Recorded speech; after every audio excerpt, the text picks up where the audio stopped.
ಮಧ್ಯದಲ್ಲಿ ಮುಖ್ಯಮಂತ್ರಿಗಳು ಎಲ್ಲ ರೀಶಫಲ್ ಮಾಡ್ತೀನಿ ಅಂತ ಹೇಳಿದಾರೆ.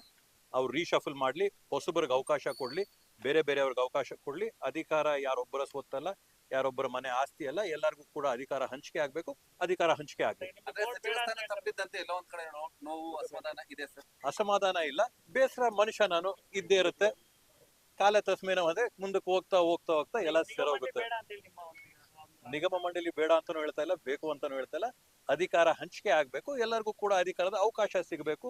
ಇನ್ನು ಕೂಡ ನಮ್ಗೆ ಸಿಕ್ಕಿದೆ 2 ವರ್ಷ 3 ವರ್ಷ ಬೋರ್ಡ್ ಸಿಕ್ಕಿದೆ, ಮುಂದಕ್ಕೆ ಕಾಯ್ತಾ ಇರೋರು ಅವ್ರೆ, ಅವ್ರಿಗೂ ಕೂಡ ಅವಕಾಶ ಆಗ್ಬೇಕು ಅನ್ನೋ ಅಭಿಪ್ರಾಯ ನಂದು. ಹೈಕಮಾಂಡ್ ಏನೇ ಹೇಳಿದ್ರು ಅದಕ್ಕೆ ಬದ್ಧವಾಗಿರ್ತೀವಿ ಅಂತ ಹೇಳ್ತಾರೆ ಶಾಸಕರು. ಹೌದು. ತದನಂತರ ಕಾಂಗ್ರೆಸ್ ಇಲ್ಲಪ್ಪ, ನಾನು ಮೊದಲು ಕೂಡ ಹೈಕಮಾಂಡ್ ಹೇಳಿದಕ್ಕೆ ಬದ್ಧ ಅಂತ ಹೇಳಿದೀನಿ. ಇವಾಗ್ಲೂ ಕೂಡ ಅದಕ್ಕೆ ನಾನು ಸ್ಟಿಕ್ ಆನ್ ಆಗಿ ಇವತ್ತು ಕೂಡ ಹೈಕಮಾಂಡ್ ಹೇಳೋದಕ್ಕೆ ನಾನು ಬದ್ಧ. ಪ್ರತಿಭಟನೆ ಮಾಡ್ಲಿಕ್ಕೆ ಮುಂದಾಗಿದ್ದಾರೆ. ಅದು ಅವರ ವೈಯಕ್ತಿಕವಾದಂತ ವಿಷಯಗಳು. ನಾವ್ ಹೇಳಿದ್ದು ಇವತ್ತು ಪಕ್ಷ ಇದ್ರೆ ಸರ್ಕಾರದಿಂದ ಪಕ್ಷ ಅಲ್ಲ. ಅದರಿಂದ ಪಕ್ಷ ಫಸ್ಟ್ ತಾಯಿ, ಪಕ್ಷ ಹೇಳಿದ ಮಾತು ನಾವೆಲ್ಲರೂ ಕೂಡ ಜೊತೆಗೆ ಸೇರ್ಸ್ಕೊಂಡು ಹೋಗ್ಬೇಕಾಗುತ್ತೆ. ಮೊದ್ಲೂನು ಕೂಡ ನಾನು ಹೇಳಿದೀನಿ, ಪಕ್ಷ ಏನ್ ಹೇಳ್ತೋ ಅದ್ರ ತಕ್ಕಂಗೆ ನಾವು ನಿಲ್ತೀವಿ ಅಂತ ಹೇಳಿ. ಇವಾಗೂ ಕೂಡ ಅದೇ ಮಾತು ಹೇಳ್ತಾ ಇದೀನಿ, ಪಕ್ಷ ಏನ್ ಹೇಳ್ತೋ ಅದಕ್ಕೆ ತಕ್ಕಂಗೆ ನಾನು ನಿಲ್ತೀನಿ. ನೋಡೋಣ, ಅದನ್ನ ಏನು ಆಗುತ್ತೆ ಅಂತ ನೋಡೋಣ. ಆದ್ರೆ ನಾನು ಹೇಳೋದು, ನಮ್ಗೊಂದು ಅವಕಾಶ ಸಿಕ್ಕಿದೆ, ಬೇರೆಯವ್ರಿಗೂ ಅವಕಾಶ ಕಲ್ಪಿಸ್ಕೊಳ್ಳಿ. ಈಗ ಸಚಿವ ಸ್ಥಾನ ಕೈ ತಪ್ಪಿದೆ. ಡಿ.ಕೆ. ಶಿವಕುಮಾರ್ ಅವ್ರನ್ನ ಭೇಟಿ ಮಾಡುವಂತ ಏನು ಕಾರ್ಯ ಮುಖಾಂತರ ಏನಾದ್ರು ಭೇಟಿ ಮಾಡಿ ಸಾಂತ್ವನ. ಮಾನ್ಯ ಮುಖ್ಯಮಂತ್ರಿಗಳು ದೂರವಾಣಿಯಲ್ಲಿ ಮಾತಾಡಿದರೆ ಇನ್ನು ವೈಯಕ್ತಿಕವಾದಂತಹ ಭೇಟಿ ನಾನು ಮಾಡ್ಬೇಕಾಗಿದೆ.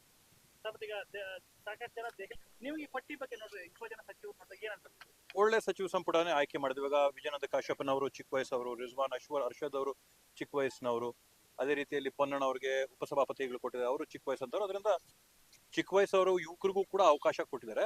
ನನ್ನ ಪ್ರಕಾರ ಇವತ್ತು ಆದ್ಯತೆ ನಾವು ಚುನಾವಣೆ ಬಗ್ಗೆ ಇಟ್ಕೋಬೇಕು. ಮತ್ತೆ ಸರ್ಕಾರ 2028ರಲ್ಲಿ ತರೋದ್ರ ಬಗ್ಗೆ ಆದ್ಯತೆ ಕೊಡಬೇಕು.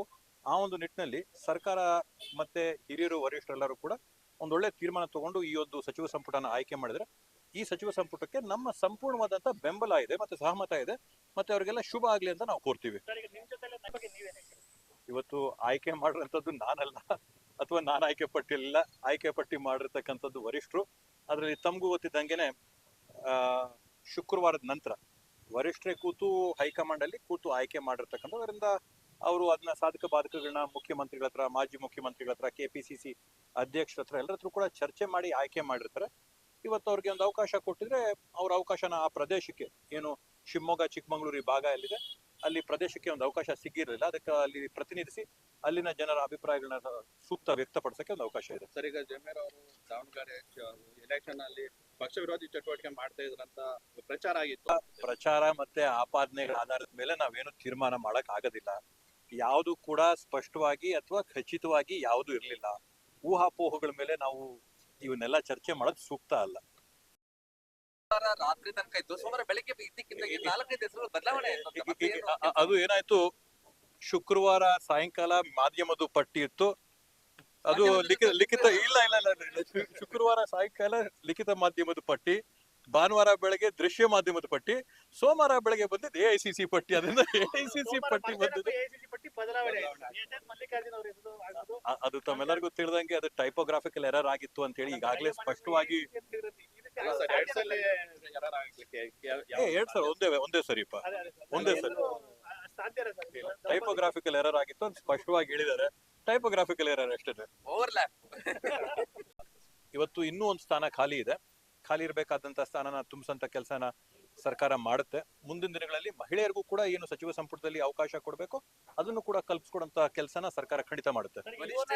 ಶರತ್ ಬಚ್ಚೇಗೌಡರ ಹತ್ರ ಮಾತನಾಡಿ, ಈಗ ಏನು ಬೋರ್ಡ್ಗಳಿದಾವೆ ಅದರಲ್ಲಿ ಅವರ ಪ್ರತಿಭೆಗೆ ತಕ್ಕಂತಹ ಸ್ಥಾನಮಾನ ಏನಾದ್ರು ಕೊಡ್ತೀವಿ ಅಂತ ಇಲ್ಲ, ಖಂಡಿತವಾಗೂ ವರಿಷ್ಠ ಹತ್ರ ಮಾತಾಗಿದೆ, ಚರ್ಚೆ ಕೂಡ ನಡೆದಿದೆ.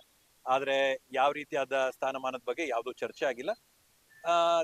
ಇದು ಅವಕಾಶ ತಪ್ಪಿದ್ದಕ್ಕೆ ನಾನು ಯಾವ ಒಂದು ಕೊರತೆಯಿಂದ ತಪ್ಪಿದೆ ಅಂತ ಚರ್ಚೆ ಮಾಡಿದೀವಿ. ಮತ್ತೆ ಅವ್ರಿಗೂ ಕೂಡ ನಾವು ಧನ್ಯವಾದಗಳನ್ನ ಸೂಚಿಸ್ಬೇಕು.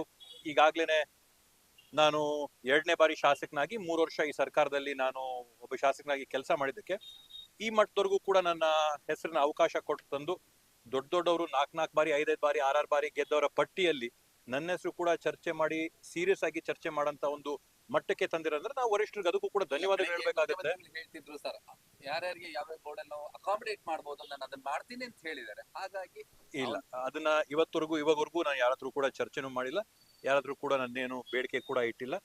ಅದನ್ನ ಮುಂದಿನ ದಿನಗಳಲ್ಲಿ ನೋಡೋಣ. ಸದ್ಯದಲ್ಲಂತೂ ನಾವೇನು ಯಾವ್ದು ಬೇಡಿಕೆ ಇಟ್ಟಿಲ್ಲ. ಇವತ್ತು ನಾನು ಆಗ್ಲೇ ಹೇಳ್ದಂಗೆ ಪ್ರಾದೇಶಿಕ ಒತ್ತಡಗಳು ಮತ್ತೆ ಸಾಮಾಜಿಕ ನ್ಯಾಯ ಕೊಡುವಂತ ಒಂದು ನಿಟ್ಟಿನಲ್ಲಿ ಕೆಲವೊಂದು ಜಿಲ್ಲೆಗಳಿಗೆ 2 ಸ್ಥಾನ ಸಿಕ್ಕಿದೆ, ಕೆಲವೊಂದು ಜಿಲ್ಲೆಗಳಿಗೆ ಪ್ರಾತಿನಿಧ್ಯ ಸಿಕ್ಕಿಲ್ಲ. ಆದ್ರೆ ನೀವು ಹಿಂದೆಯಿಂದ ಕೂಡ ತೆಗೆದು ನೋಡಿದ್ರೆ ಸಚಿವ ಸಂಪುಟಗಳನ್ನ 30 ಜಿಲ್ಲೆ ಏನಿದೆ 30 ಜಿಲ್ಲೆಗೂ ಕೂಡ ಪ್ರಾತಿನಿಧ್ಯ ಕೊಡಬೇಕು ಅಂತ ಯಾವತ್ತೂ ಕೂಡ ಆಗಿಲ್ಲ. ಕೆಲವೊಂದು ಕಡೆ ಬೇರೆ ಬೇರೆ ಜಿಲ್ಲೆಗಳು ತಪ್ಪದಂತದ್ದಾಗಿದೆ. ಸಹಜವಾಗಿ ಬೆಂಗಳೂರು ನಗರಕ್ಕೆ 4-5 ಸ್ಥಾನ ಹಿಂದ್ಲಿಂದಲೂ ಕೂಡ ಯಾವುದೇ ಸರ್ಕಾರ ಇರಲಿ, ಯಾವುದೇ ಪಕ್ಷ ಆಗಿರ್ಲಿ ಕೊಟ್ಟಿರ್ತಕ್ಕಂಥದ್ದನ್ನ ನೋಡಿದೀವಿ. ಆ ಒಂದು ನಿಟ್ಟಿನಲ್ಲಿ ಪಕ್ಷ ಇವತ್ತು ಬೇರೆ ಬೇರೆ ರೀತಿಯಾಗಿ ಆಲೋಚನೆ ಮಾಡಿ ಸುಮಾರು ಒಂದು 2 ತಿಂಗಳ ಅವಧಿ ಕಾಲ ತಗೊಂಡು ಈ ಒಂದು ಸಚಿವ ಸಂಪುಟನ ಮಾಡಿರೋದು. ಅದರಿಂದ ಎಲ್ಲ ಸಾಧಕ ಬಾಧಕಗಳನ್ನ, ಕಷ್ಟ ಸುಖಗಳನ್ನ ನೋಡ್ಕೊಂಡು ಮಾಡಿರ್ತಕ್ಕಂಥ ಸಚಿವ ಸಂಪುಟ ಈಗ ಇರ್ತಕ್ಕಂಥ ಬರಗಾಲ ಆಗಿರ್ಬೋದು, ಬೇರೆ ಬೇರೆ ರೀತಿಯಾದಂತ ವಿಪತ್ತುಗಳಾಗಿರ್ಬೋದು, ಇದರ ಪರಿಹಾರಕ್ಕೆ ಎಲ್ಲಾ ಸಚಿವರು ಕೂಡ ತೊಡಗಿಸ್ಕೊಂಡು ಕೆಲಸ ಪ್ರಾರಂಭ ಮಾಡಕ್ಕೆ ಈಗಾಗಲೇ ಮುಖ್ಯಮಂತ್ರಿಗಳು ಆದೇಶ ಕೊಟ್ಟಿದ್ದಾರೆ. ಆ ಒಂದು ನಿಟ್ಟಿನಲ್ಲಿ ಎಲ್ಲರೂ ಕೂಡ ಕೆಲಸ ಮಾಡಲಿ, ನಾವು ಕೂಡ ಒಗ್ಗಟ್ಟಾಗಿ ಕೈ ಜೋಡಿಸಿ ಕೆಲಸ ಮಾಡಿ ಮಾನ್ಯ ಮುಖ್ಯಮಂತ್ರಿಗಳ ಸಂಕಲ್ಪ ನಿರೀಕ್ಷೆ ಏನಿದೆ 2028ಕ್ಕೆ 145 ಸ್ಥಾನಗಳನ್ನ ತಂದು ಮತ್ತೊಮ್ಮೆ ಕಾಂಗ್ರೆಸ್ ಪಕ್ಷ ಅಧಿಕಾರಕ್ಕೆ ಬರಬೇಕು ಅಂತೇಳಿ ಅದಕ್ಕೆಲ್ಲರೂ ಕೂಡ ನಾವು ಶ್ರಮಿಸಕ್ಕೆ ನಾವು ತಯಾರಾಗಿದ್ದೀವಿ. ಲಾಬಿಗಳು ಹೆಚ್ಚು ಕೆಲಸ ಮಾಡ್ತಾ ಅಂತ ಹೇಳಿ ಸರ್, ಅಂದ್ರೆ ಲಾಬಿಗಳು ಕೇಳ್ಬಂದಿತ್ತು, ಸಾಕಷ್ಟು ನಿಧಾನ ಸಹ ಕ್ಷೇತ್ರದ ಜನರಿಗೂ ಆಗಿದೆ. ಏನ್ ಹೇಳ್ತಾರೆ? ಇವತ್ತು ಮೊಟ್ಟ ಮೊದಲನೇದಾಗಿ ಏನು AICC, KPCC ಮತ್ತೆ ಮಾನ್ಯ ಮುಖ್ಯಮಂತ್ರಿಗಳು, ಉಪಮುಖ್ಯಮಂತ್ರಿಗಳೆಲ್ಲ ಸೇರಿ ರಾಜ್ಯಕ್ಕೆ 20 ನೂತನವಾಗಿ ಸಚಿವರುಗಳನ್ನ ನೇಮಕಾತಿ ಮಾಡಿಕೊಟ್ಟಿದ್ದಾರೆ. ಮೊದಲನೇದಾಗಿ ಆ 20 ಜನಕ್ಕೂ ಕೂಡ ನಾನು ಶುಭಾಶಯಗಳನ್ನ ಮತ್ತೆ ಅಭಿನಂದನೆಗಳನ್ನ ಕೋರ್ತೀನಿ. ಈಗಾಗಲೇ ತಾವು ಹೇಳ್ದಂಗೆ ಸತ್ಯ ನಾವೆಲ್ಲ ಕೂಡ ಪ್ರಯತ್ನ ಮಾಡಿದ್ವಿ. ಪ್ರಯತ್ನ ಒಂದೇ ಅಲ್ಲ, ಪ್ರಾರ್ಥನೆ ಪ್ರಯತ್ನ ಎರಡೂ ಕೂಡ ಮಾಡಿದ್ವಿ. ಶುಭಗಳಿಗೆ ಒಂದು ಕೊರತೆ ಆಯ್ತು. ಈ ಭಾಗ ಏನ್ ನಮ್ಮ ಕೋಲಾರ, ಚಿಕ್ಕಬಳ್ಳಾಪುರ, ಗ್ರಾಮಾಂತರ, ಬೆಂಗಳೂರು ನಗರದ ಕೆಲವು ಭಾಗಗಳೇನು ಮರಸನಾಡಿನ ಭಾಗಗಳಿವೆ, ಈ ಭಾಗಗಳಿಂದ ಪ್ರಾತಿನಿಧ್ಯ ಸಿಗ್ಬೋದು ಅಂತ ಒಂದು ಉದ್ದೇಶದಿಂದ ನಾವು ಕೂಡ ಪ್ರಯತ್ನ ಎಲ್ಲ ಕೂಡ ಮಾಡಿದೀವಿ. ಆದ್ರೆ ಇವತ್ತು ಅವಕಾಶ ಎಲ್ಲೋ ಕೈಗೆ ಸಿಕ್ಕಿಲ್ಲ. ಆದ್ರೆ ಏನ್ ಆಯ್ಕೆ ಮಾಡಿದರೆ ಬೇರೆ ಬೇರೆ ರೀತಿಯಾದಂತ ಎಲ್ಲರಿಗೂ ಗೊತ್ತಂಗೆ ಒತ್ತಡಗಳು, ಪ್ರಾದೇಶಿಕ ಒತ್ತಡ ಆಗಿರ್ಬೋದು, ಸಾಮಾಜಿಕ ನ್ಯಾಯದ ಒಂದು ವಿಚಾರಗಳಾಗಿರ್ಬೋದು, ಮತ್ತೆ ವಿಶೇಷವಾಗಿ ಚುನಾವಣೆಯ ದೃಷ್ಟಿಯಲ್ಲಿ ಚುನಾವಣೆ ಒಂದು ಸಚಿವ ಸಂಪುಟ ಎಲ್ಲ ಜಾತಿಗಳಿಗೂ ಪ್ರಾತಿನಿಧ್ಯ ಕೊಟ್ಟಂತದ್ರಲ್ಲಿ ಎಲ್ಲೋ ಒಂದು ಕಡೆಯಲ್ಲಿ ಅಲ್ಪದ್ರಲ್ಲಿ ತಪ್ಪದಂಗೆ ಕಾಣ್ತದೆ. ಆದ್ರೆ ಇದರಿಂದ ಬೇಸರ ಪಡಂತದ್ದಿಲ್ಲ, ಪ್ರಯತ್ನ ಇವತ್ತು ಎಲ್ಲರೂ ಕೂಡ ಪಡ್ತಾರೆ. 135 ಜನ ಶಾಸಕರುಗಳೇನು ಕಾಂಗ್ರೆಸ್ ಆಯ್ಕೆ ಆಗಿದ್ದಾರೆ, 135 ಜನನು ಕೂಡ ಜನರಿಂದ ಆಯ್ಕೆಯಾಗಿ ಬಂದು ಯಾವುದೇ ಒಂದು ಅರ್ಹತೆ ಇದ್ದು ಸಚಿವ ಸ್ಥಾನ ನಿರೀಕ್ಷೆ ಪಡಂತದ್ದು ಸಹಜ. ಇದರಲ್ಲಿ ಸ್ವಲ್ಪದ್ರಲ್ಲಿ ತಪ್ಪಿದೆ. ಹೈಕಮಾಂಡ್ ಕೂಡ ಈಗಾಗಲೇ ಮಾತಾಡಿದರೆ, ನಮ್ಮ ಜೊತೆ ವಿಶ್ವಾಸ ಕೊಟ್ಟಿದ್ದಾರೆ. ಮುಂದಿನ ದಿನಗಳಲ್ಲಿ ಏನು ನಮ್ಮ ಒಂದು ಪ್ರಯತ್ನ ಇದೆ, ಏನು ನಾವು ಓಡಾಟ ಮಾಡಿದೀವಿ, ಅದಕ್ಕೆ ತಕ್ಕಂಗೆ ಮುಂದಿನ ದಿನಗಳಲ್ಲಿ ಸ್ಥಾನಮಾನಗಳ ಅವಕಾಶ ಮಾಡಿಕೊಟ್ಟಿದ್ದಾರೆ ಅಂತ ಹೇಳ್ತಾರೆ. ಅದರಿಂದ ಬಹುಶಃ ಹಿರಿಯರಿಗೆ ಎಲ್ಲರಿಗೂ ಕೂಡ ಇವತ್ತು ಸಚಿವ ಸಂಪುಟ ಮಾಡೋ ಸಂದರ್ಭದಲ್ಲಿ ಬೇರೆ ಬೇರೆ ಇಕ್ಕಟ್ಟುಗಳು, ಬೇರೆ ಬೇರೆ ಒತ್ತಡಗಳಿರೋಂಥದ್ರಲ್ಲಿ ತಪ್ಪಿದೆ. ಅಸಮಾಧಾನ ಅಂತೂ ಖಂಡಿತ ಇಲ್ಲ. ಬೇಸರ ಇದೆ ಅಂದ್ರೆ ಖಂಡಿತ ಸ್ವಲ್ಪ ಬೇಸರ, ಸಹಜವಾಗಿ ಮನುಷ್ಯರಾಗಿದ್ರಿಂದ ಒಂಚೂರು ಬೇಸರ ಇದ್ದೇ ಇರುತ್ತೆ. ಬರೋ ದಿನಗಳಲ್ಲಿ ನೋಡ್ಕೊಂಡು ನಾವ್ ಈ ಭಾಗದಲ್ಲಿರ್ತಕ್ಕಂಥ ಜನ ಅವ್ರಿಗೆ ಇನ್ನು ಹೆಚ್ಚಿದಾಗಿ ಕೆಲಸ ಮಾಡ್ಬೋದು, ಸಚಿವರಾಗಿ ಸ್ಥಾನ ಸಿಕ್ಕಿದ್ರೆ ಇನ್ನೂ ಅಭಿವೃದ್ಧಿನ ತರಬಹುದಾಗಿದ್ದು, ಜನಕ್ಕೆ ಇನ್ನೂ ಕೂಡ ನಾವು ಅವಕಾಶಗಳನ್ನ ಕಲ್ಪಿಸೋಣ ಉದ್ದೇಶ ಏನಿತ್ತು ಅದನ್ನ